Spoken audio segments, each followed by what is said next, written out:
सांग माने आपण माने बहुत भल भाव जानिथिबे आजिकली दुनिया रे लोक माने बहुत मेहनत करुछंती हेले सेमानकु सफलता मिलु नाही। कोन पई सेमानकु सफलता मिलु नाही?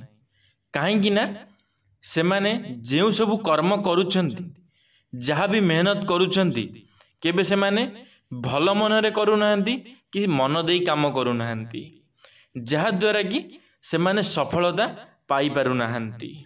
जेतेबेले सेमाने सफलता पाउ नाहंती तांको जीवन रे केबे सेमाने शांति रे रही पारु नाहंती, भलरे चली पारु नाहंती, काहाकू देखि सेमाने सही पारु नाहंती।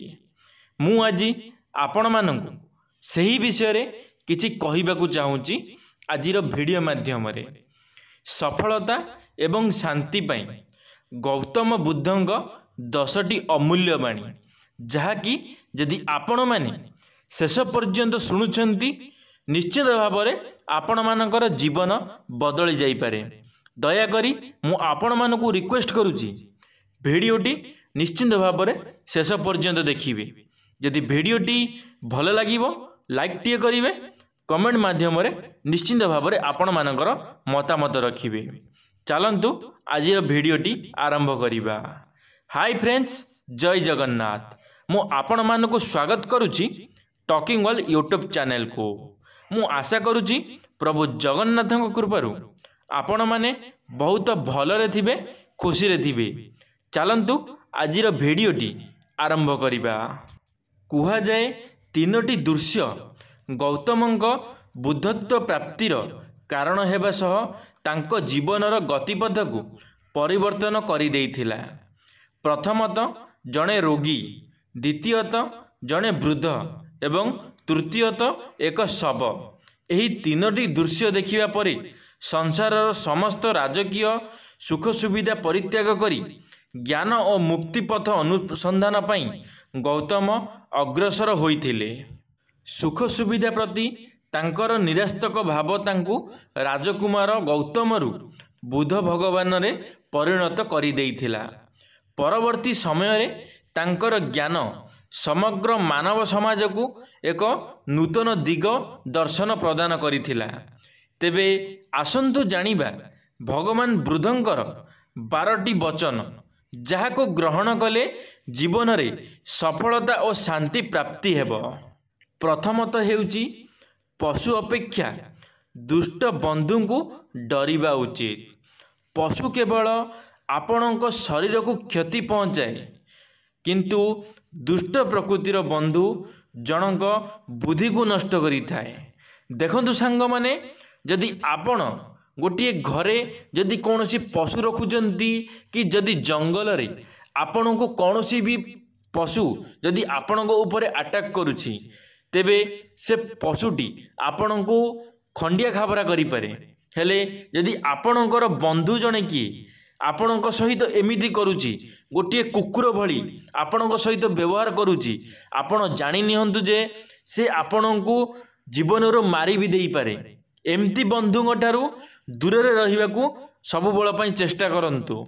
जेते एमिति बंधुଙ୍କ ठारू आपण माने दूर रे रहिबे आपण आपणक जीवन रे सेते खुशी रे रही चलिबे। यदि एमानकर पाख जदि आपण न छाड़िबे ताहले आपण तो आपणक जीवन रे किछि करि परिबे नाही, हेले आपण आपण निजको बर्बाद करि देबे। द्वितीयटी हेउची स्वास्थ्य ही सबुठारु बड़ उपहार, संतोष सबुठारु बड़ धन, विश्वसनीयता सबुठारु बड़ संपर्क। देखंतु सांग माने स्वास्थ्य ही सबुठारु बड़।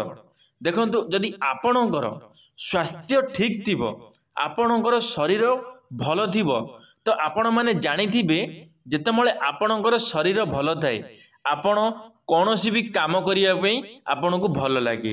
यदि आपणकर शरीर ठीक नथिबो, आपण जदि रोगग्रस्त थिबे ताहले आपनको कौनसी काम रे केबे मन लागि न थाए। ये हेउची एहार कारण। द्वितीय रे हेउची संतोष सबुठारु बड़ धन।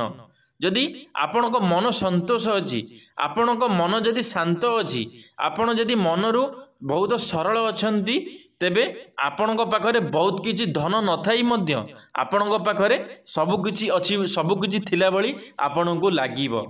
विश्वसनीयता सबुठारु बड़ संपर्क। यदि आपण कहा पर विश्वास रखुचंती ताहले आपण सबुठारु भल संपर्क रे अछंती। यदि तुमको केही विश्वास करू नाहंती, तुमर कहा ऊपर विश्वास नहीं, ताहले एमिति संपर्क केबे रखंतु नहीं जेउटी कहार कहा ऊपर विश्वास न थाए। एमिति संपर्क बेसी दिन जाए नहीं। एमिति संपर्क रे सब बेल पई धोखा ही धोखा मिली थाए। घृणा कले घृणा कम हुएनी, बरं प्रेम रे घृणा कम हुए। यह हेउची शाश्वत नियम। देखंतु सांग माने, यदि आपणको केही घृणा करुची ताहले आपण ताकू जदि घृणा करुचंती, आपण एटा केबे मनरे भाबंतुनी। यदि जणे लोक आपणको घृणा करुची तो आपण ताकू जदि घृणा करिवे, आपणकर घृणा भाव बढ़ी बढ़ी चलिबो, केबे आपणको मनरो घृणा कमिबनी। मु आपण गोटे एग्जांपल देबाकू चाहूची। यदि आपणको कुकुर कामुडुची, आपण तो केबे जाई कि कुकुर को कामुडु नांदी ना। आपणको तो कुकुर को छाड़िबा को पड़िबो ना। यदि आपण को कुकुर कामुडिला, आपण जाई कुकुर को कामुडिले, ताले आपण भी तो सही हेले ना। आपण केउठु भलो हेई गले। सेथि पई कुहा जाईची इठे जे आपण जदि घृणा कहा पर करूछंती, यदि आपण को किए घृणा करूची ताहले आपण ताको भल पाइबा दबा आरंभ करि दियंतु। जदि गोटे कुकुर आपण को कामुडुची ताहले से कुकुर को आपण भल पाइबा दबा आरंभ करि दियंतु। देखिबे से कुकुर आपण को केबे कामुडिबो नाही। से आपण को देखिबे आपण को जो माने घरे सब कुकुर पालुचंती देखिथिबे, से घर लोक केबे कामुडंतीनी, से माने बाहर लोक कामुडंती। कोन पई? काहे ना से माने को घर लोकंग ठारू भल भाबरे भल पाइबा मिलुची। सेथि पई एठी कुहा जाउची जे यदि आपण को केही घृणा करूची ताहले आपण को तांको ऊपर घृणा करिवार नहीं, आपण को तांको भल पाइबार अछि। देखिबे यदि आपण तांको भल पाइबे ताहले तांको घृणा आपणको ऊपर धीरे धीरे हटी हटी जीवो, जहा द्वारा कि गोटे समय रे आपणकर संपर्क भल होई जीवो, ठीक ठाक चलिबो। तुमे निजर क्रोध पई दंड पाइबो नाही, बरं निजर क्रोध द्वारा दंड पाइब। देखंतु आपण माने रागी जाउचंती। आजिकाली लोक माने सर्ट टेम्पर लोक माने अछंती, हठात रागी जाउचंती, जहा द्वारा कि से माने जानी पारु नाहंती से माने कोन करूचंती, से माने निजको केते क्षति पहुंचाउचंती।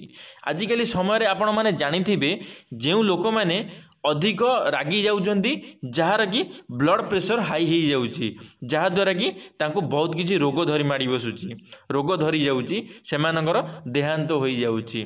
सेति पई आपणको रागीबार नाही। जदि कौनसी कथा पर आपन को जदि राग आसूची ताले निज माइंड को टिके ठंडा रखिबे, केबे रागंतु नाही।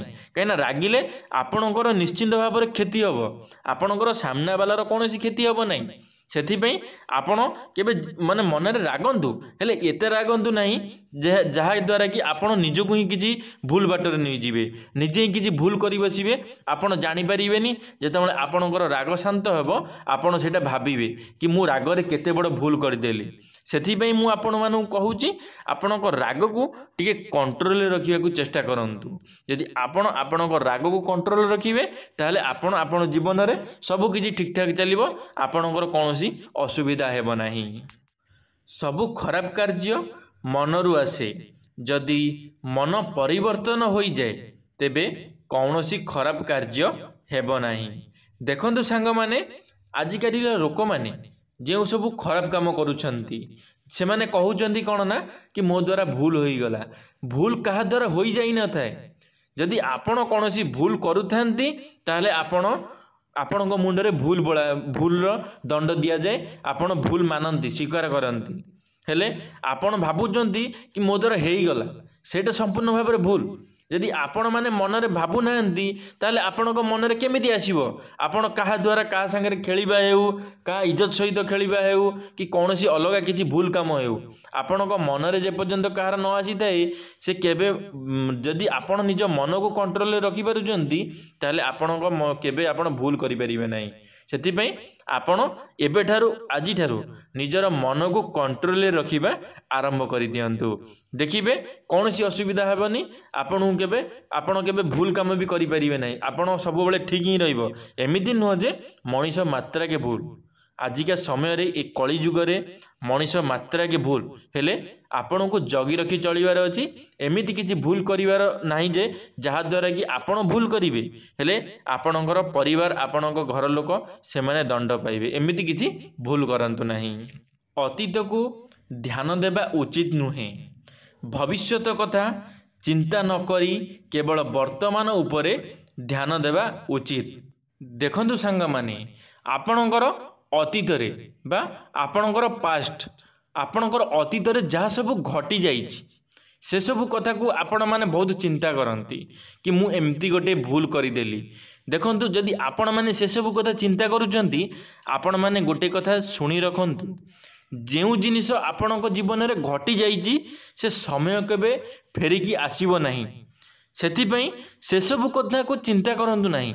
କାହିଁକି ନା ଯଦି ଆପଣ ସେସବୁ କଥାକୁ ଚିନ୍ତା କରିବେ ତାହେଲେ ଆପଣଙ୍କୁ ଅଧିକ ସେସବୁ କଥାକୁ ଟେନସନ୍ ଲାଗିବ, ଚିନ୍ତା ଲାଗିବ ସେ କଥାକୁ ଆପଣଙ୍କୁ ଭାବିକିରି। ହେଲେ ଆପଣମାନେ ଜାଣିବା ଦରକାର ଯେ ଆମ ସାଙ୍ଗରେ ଯାହା ଘଟିଯାଇଛି ତ ସେ କେବେ ଫେରିବନି ନା। ତାହେଲେ ଆମେ କ'ଣ ପାଇଁ ସେ କଥାକୁ ଚିନ୍ତା କରିବା, କ'ଣ ପାଇଁ ସେ କଥାକୁ ଏତେ ଭାବିବା?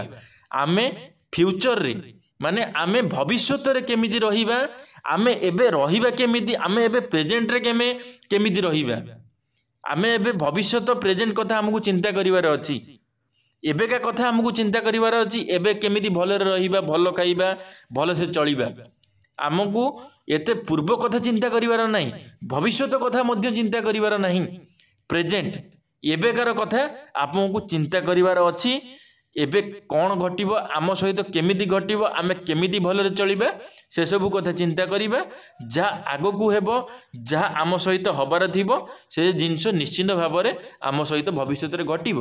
ହେଲେ ଆମକୁ ସେସବୁ କଥାକୁ ଚିନ୍ତା କରି ମନରେ ବେଶୀ ଟେନସନ୍ ନେବାର ନାହିଁ, ବେଶୀ ଚିନ୍ତା କରିବାର ନାହିଁ। କାହିଁକି ନା ଯଦି ଆମେ ଭବିଷ୍ୟତ କଥା ବେଶୀ ଚିନ୍ତା କରିବା ତାହେଲେ ଆମେ ଧୀରେ ଧୀରେ ଭିତରୁ ଦୁର୍ବଳ ହୋଇ ହୋଇ ଚାଲିବା, ଯାହାଦ୍ୱାରା କି ଆମେ ନିଜକୁ ହିଁ ଜାଣି ନିଜକୁ ହିଁ ସାରିଦେବା। ଯେଉଁ ବ୍ୟକ୍ତି ଅନ୍ୟକୁ ପ୍ରେମ କରେ ତାର ଅନେକ ଦୁଃଖ ଥାଏ ସତ, ଯେଉଁମାନେ ମୋହମାୟାରେ ଆବଦ୍ଧ ହୋଇ ରୁହନ୍ତି ନାହିଁ ସେମାନଙ୍କର କୌଣସି ଦୁଃଖ କଷ୍ଟ ନଥାଏ। ଦେଖନ୍ତୁ ସାଙ୍ଗମାନେ, ଆଜିକାଲି ସମୟରେ ସମସ୍ତେ ଭଲ ପାଉଛନ୍ତି, ସମସ୍ତେ କାହାକୁ ନା କାହାକୁ ଭଲ ପାଉଛନ୍ତି। ହେଲେ ଆପଣମାନେ ଜାଣିଥିବେ ଭଲ ପାଇବାରେ ଝଗଡ଼ା ଝାଣ୍ଟି ମଧ୍ୟ ହୁଏ। ଯେତେବେଳେ ଝଗଡ଼ା ହୁଏ, ଗୋଟିଏ ପୁଅ ସହିତ ଯେତେବେଳେ ଗୋଟେ ଝିଅର ଝଗଡ଼ା ହୁଏ ସେତେବେଳେ କ'ଣ ହୁଏ, ଦୁହେଁ ଦୁହିଁଙ୍କୁ ବୁଝେଇବାକୁ ଚେଷ୍ଟା କରନ୍ତି, ଦୁହେଁ କାନ୍ଦନ୍ତି, ମନ ଦୁଃଖ କରନ୍ତି, ସେମାନେ ବହୁତ କଷ୍ଟ ପାଆନ୍ତି, ଯାହାଦ୍ୱାରା କି ସେମାନଙ୍କର କଥାବାର୍ତ୍ତା ମଧ୍ୟ ବନ୍ଦ ମଧ୍ୟ ହୋଇଯାଏ। ହେଲେ ସେ ଜାଗାରେ ଯଦି ଗୋଟିଏ ଲୋକ ସିଙ୍ଗଲ ଅଛି, ଗୋଟିଏ ପିଲା ଏକା ରହୁଛି, ସିଙ୍ଗଲ ଲାଇଫ୍ ସେ ଜିଉଛି, ତାହେଲେ ତା ଜୀବନରେ ସେ ଯାହା କରୁଛି, ଖେଳୁଛି, ବୁଲୁଛି, ତାକୁ କେହି କହିବାକୁ ନାହାନ୍ତି, ଯାହାଦ୍ୱାରା କି ସେ ବହୁତ ଖୁସି ପାଉଛି। ଏମିତି କିଛି ଏ ଜାଗା ଉପରେ ଲେଖାଯାଇଛି। ଆପଣଙ୍କୁ ସେଇଟା ଡିପେଣ୍ଡ କରେ, ଆପଣ ସିଙ୍ଗଲ ରହିବେ କି ଆପଣ କାହା ସହିତ ରିଲେସନରେ ରହିବେ। ଯଦି ଆପଣମାନେ ରିଲେସନରେ ରହୁଛନ୍ତି ତାହେଲେ ବି ଭଲ କଥା, ଯଦି ଆପଣ ସିଙ୍ଗଲ ରହୁଛନ୍ତି ସିଏ ବି ମଧ୍ୟ ଭଲ କଥା। କାହିଁକି ନା ଯଦି ଆପଣ ସିଙ୍ଗଲ ରହୁଛନ୍ତି ତାହେଲେ ଆପଣଙ୍କ ଜୀବନରେ କୌଣସି ଟେନସନ୍ ରହିବ ନାହିଁ। ଯଦି ଆପଣ ରିଲେସନରେ ରହୁଛନ୍ତି ତାହେଲେ ଆପଣଙ୍କୁ ସବୁକିଛି ସହିକି ଚଳିବାକୁ ପଡ଼ିବ, ସମସ୍ତଙ୍କ ମନ ଜାଣିକିରି, ମନ ଜିଣିକିରି ଆପଣଙ୍କୁ ଚଳିବାକୁ ପଡ଼ିବ, ସମସ୍ତଙ୍କୁ ଖୁସି ଦେଇ ବଞ୍ଚିବାକୁ ପଡ଼ିବ। ନିଜ ହାତରେ ଅଙ୍ଗାର ନେଇ ଅନ୍ୟକୁ ପକାଇଲେ ଯେପରି ନିଜ ହାତ ଜଳେ, ସେହିପରି କ୍ରୋଧ କରିବା ଦ୍ୱାରା ନିଜର କ୍ଷତି ହୋଇଥାଏ। ଦେଖନ୍ତୁ ସାଙ୍ଗମାନେ, ଯେମିତି ଆପଣମାନେ କାହା ଉପରେ କ୍ରୋଧ କରୁଛନ୍ତି କି ଆପଣ କାହା ଉପରେ ରାଗୁଛନ୍ତି, ଆପଣଙ୍କର କ୍ଷତି ହିଁ ହୋଇଥାଏ ସବୁବେଳ ପାଇଁ। ସେଥିପାଇଁ ଆପଣ କାହା ଉପରେ ବେଶୀ କ୍ରୋଧ କରନ୍ତୁ ନାହିଁ କି ବେଶୀ ରାଗନ୍ତୁ ନାହିଁ। ଯଦି ଆପଣଙ୍କର କାହା ଉପରେ ରାଗ ଆସୁଛି ତାହେଲେ ଆପଣଙ୍କୁ ସେ ଗୋଟିଏ କଥା ଭାବିବାର ଅଛି କି ସେ ଲୋକ ସହିତ ଆପଣଙ୍କର ବନ୍ଧୁତା କ'ଣ ପାଇଁ ହୋଇଥିଲା, କେଉଁ ଭଲ କର୍ମ ସହିତ, କେଉଁ ଭଲ କର୍ମ ସକାଶେ ଆପଣଙ୍କ ସେ ଲୋକ ସହିତ ବନ୍ଧୁତା ହୋଇଥିଲା। ଦେଖିବେ ଆପଣଙ୍କର ରାଗ ଆସିବ ନାହିଁ ସେ ଲୋକ ଉପରେ, ଆପଣଙ୍କ ମନ ବୁଝିଯିବ। ନିଜ ଶରୀରକୁ ସୁସ୍ଥ ରଖିବା ଏକ ବଡ଼ କର୍ତ୍ତବ୍ୟ। ନଚେତ୍ ଆପଣ ନିଜ ମନକୁ ଓ ଚିନ୍ତାଧାରାକୁ ଉନ୍ନତ ମାନର ବା ସଫା ରଖିପାରିବେ ନାହିଁ। ଦେଖନ୍ତୁ ସାଙ୍ଗମାନେ, ଯଦି ଆପଣଙ୍କର ଶରୀର ସୁସ୍ଥ ରହୁଛି, ଯଦି ଆପଣଙ୍କ ଶରୀର ଠିକ୍ଠାକ୍ ଅଛି, ତାହେଲେ ଆପଣଙ୍କ ମନରେ ସବୁବେଳେ ଭଲ ଚିନ୍ତାଧାରା ଆସିବ। ଯଦି ଆପଣଙ୍କ ଦେହ ଖରାପ ରହୁଛି, ଆପଣ ସୁସ୍ଥ ରହୁନାହାନ୍ତି, ତାହେଲେ ଆପଣ କିଛି ଭାବିପାରିବେ ନାହିଁ ମନରେ କ'ଣ କରିବେ ନାହିଁ। ଆପଣଙ୍କ ମନ ସବୁବେଳେ ପାଇଁ ଦୁର୍ବଳ ରହିବ। ସେଥିପାଇଁ ଆପଣଙ୍କର ଶରୀରକୁ ସବୁବେଳେ ପାଇଁ ସୁସ୍ଥ ରଖିବା ପାଇଁ ଚେଷ୍ଟା କରନ୍ତୁ। ହଜାରେ ନିରର୍ଥକ ଶବ୍ଦଠାରୁ ଗୋଟିଏ ଭଲ ଶବ୍ଦ ସଂସାରକୁ ଶାନ୍ତି ଦିଏ। ଦେଖନ୍ତୁ ସାଙ୍ଗମାନେ, ଆଜିକାଲିର ପିଲାମାନେ ବହୁତ ବଡ଼ ବଡ଼ କଥାବାର୍ତ୍ତା କରନ୍ତି। ସେମାନଙ୍କ ପାଖରେ କିଛି ନଥିବ, ହେଲେ ସେମାନେ ବହୁତ ବଡ଼ ବଡ଼ କଥା ଉଡ଼େଇକିରି କଥାବାର୍ତ୍ତା କରନ୍ତି। ସେଥିପାଇଁ ଆପଣମାନେ କେବେ ଏମିତି କଥାବାର୍ତ୍ତା କରନ୍ତୁନି। କାହିଁକି ନା ଯଦି ଆପଣ ଏମିତି କଥାବାର୍ତ୍ତା କରୁଛନ୍ତି, ଆପଣ ଲୋକଙ୍କ ହାବୁଡ଼ରେ ପଡ଼ିନାହାନ୍ତି। ଯେତେବେଳେ ଆପଣ ଲୋକଙ୍କ ସାମ୍ନାରେ ଆସିଯିବେ ନା, ଲୋକମାନେ ଆପଣଙ୍କୁ ବେଜିତ୍ କରି ଛାଡ଼ିଦେବେ। ସେଥିପାଇଁ ଯେତିକି ଆବଶ୍ୟକ, ଯେତିକି ସଂସାରକୁ ଦରକାର, ସେତିକି କଥାବାର୍ତ୍ତା କରନ୍ତୁ। ଯେତିକି ଆପଣଙ୍କ ପାଖରେ ଅଛି ସେତିକି ହିଁ କଥାବାର୍ତ୍ତା କରନ୍ତୁ। ଆବଶ୍ୟକ ଠାରୁ କେବେ ଅଧିକ କଥାବାର୍ତ୍ତା କରନ୍ତୁ ନାହିଁ। ଯଦି ଆପଣ ଆବଶ୍ୟକ ଠାରୁ ଅଧିକ କଥାବାର୍ତ୍ତା କରୁଛନ୍ତି, ତାହେଲେ ଆପଣ ଲୋକମାନଙ୍କ ଆଗରେ ଖରାପ ହେବେ, କେବେ ଭଲ ହୋଇପାରିବେ ନାହିଁ। ଲୋକମାନେ ଆପଣଙ୍କୁ କ'ଣ କହିବେ ଜାଣନ୍ତି? ଆପଣଙ୍କୁ ଲୋକମାନେ କହିବେ ଏଇଟା ମନ ଇଚ୍ଛା ଚଢ଼ା ଗପ ମାରୁଛି, ଯେଉଁଟା ଆମ ଓଡ଼ିଆ ଭାଷାରେ ଅଛି ଚଢ଼ା ଗପ, ଅଯଥା ଗପ ମାରୁଛି। ସେଥିପାଇଁ ଆପଣମାନେ ଏମିତି କଥାବାର୍ତ୍ତା କେବେ କରନ୍ତୁ ନାହିଁ। ଯେତିକି ଆପଣଙ୍କ ପାଖରେ ଅଛି ଆପଣ ସେତିକି ହିଁ କଥାବାର୍ତ୍ତା କରନ୍ତୁ। ଅଯଥା କଥାବାର୍ତ୍ତା କରନ୍ତୁ ନାହିଁ। କାହିଁକି ନା ଆପଣଙ୍କର ଅଯଥା କଥାବାର୍ତ୍ତା ଲୋକଙ୍କୁ ଶୁଣିବାକୁ କେବେ ଭଲ ଲାଗିବନି। ଯଦି ଆପଣଙ୍କ କଥା କିଏ ଶୁଣୁଛି, ତାହେଲେ ସିଏ ଗୋଟେ ମଜବୁରିରେ, ଗୋଟେ ଜବରଦସ୍ତି ଆପଣଙ୍କ କଥା ଶୁଣୁଥିବ, ନହେଲେ ତା ମନ ଭିତରୁ କେବେ ନଥିବ ଆପଣଙ୍କ କଥା ଶୁଣିବା ପାଇଁ। ଧନ୍ୟବାଦ ସାଙ୍ଗମାନେ, ଭିଡ଼ିଓଟି ଶେଷ ପର୍ଯ୍ୟନ୍ତ ଦେଖିଥିବାରୁ ଆପଣମାନଙ୍କୁ ଅଶେଷ ଧନ୍ୟବାଦ। ଆଶା କରିବି ମୋର এই ଭିଡ଼ିଓଟି ଆପଣମାନଙ୍କୁ ଭଲ ଲାଗିଥିବ। ଯଦି ମୋର এই ଭିଡ଼ିଓଟି ଆପଣମାନଙ୍କୁ ଭଲ ଲାଗିଥିବ, ଲାଇକ୍ଟିଏ କରିବେ। କମେଣ୍ଟ ବକ୍ସରେ ନିଶ୍ଚିନ୍ତ ଭାବରେ ଆପଣମାନଙ୍କର ମତାମତ ରଖିବେ। ସାଙ୍ଗମାନଙ୍କ ମଧ୍ୟରେ ସେୟାର କରିବାକୁ ଭୁଲିବେ ନାହିଁ। ଯଦି ଆପଣମାନେ ଆମ ଟକିଂ ୱାର୍ଲ୍ଡ ୟୁଟ୍ୟୁବ୍ ଚ୍ୟାନେଲରେ ପ୍ରଥମ ଥର ପାଇଁ ଆମ ଟକିଂ ୱାର୍ଲ୍ଡ ୟୁଟ୍ୟୁବ୍ ଚ୍ୟାନେଲକୁ ସବସ୍କ୍ରାଇବ୍ କରି ବେଲ୍ ଆଇକନ୍କୁ ଅଲ୍ରେ କ୍ଲିକ୍ କରିବେ। କାରଣ ଆମ ଚ୍ୟାନେଲରେ ଯେବେ କିଛି ନୂଆ ମୋଟିଭେସନାଲ୍ ଭିଡ଼ିଓ ଛଡ଼ାଯିବ, ଆପଣମାନେ ସର୍ବପ୍ରଥମେ ଦେଖିପାରିବେ। ଧନ୍ୟବାଦ। ଜୟ ଜଗନ୍ନାଥ।